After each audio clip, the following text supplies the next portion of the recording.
An important work to study and read and to study is the works of Gerald Macy. We wanted to do actually a video basically in praise of Gerald Macy. I know some may find it shocking. Why are you going to praise Gerald Macy?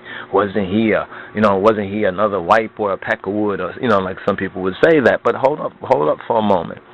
Gerald Macy was an honest white man. On the intellectual level, Gerald Macy was like John Brown.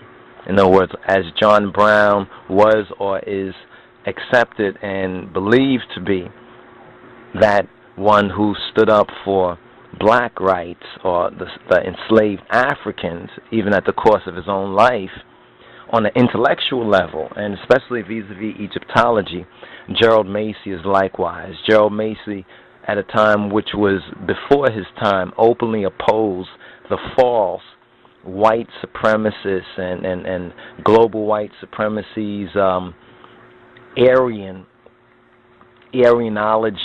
you understand, or the false Eurocentric Egyptology.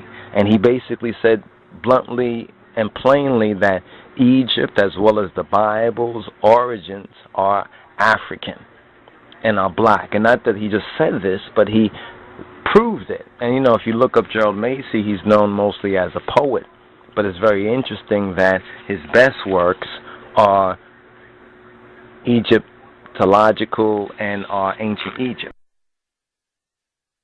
So we definitely will refer you to anyone who's really interested to Gerald Macy's works, such as Ancient Light of the World, Natural Genesis, the Book of the Beginnings. Then these works have also his lectures, Gerald Macy's lectures.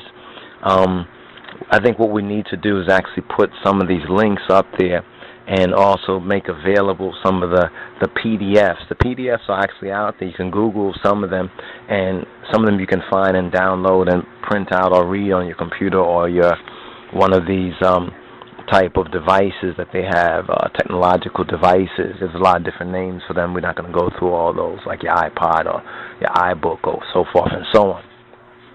But what we're speaking on right now is the feast and the festival of the true cross, or the festival of the cross, the feast of the cross, the finding of the cross, or as it was known in ancient Ethiopia or Tobia. Ancient Ethiopia was known as the hiding of the cross. But what is the cross? And as we mentioned from the outset, this subject matter, because there's so much disinformation out there, we don't want to just approach this particular subject matter without first preparing the ground.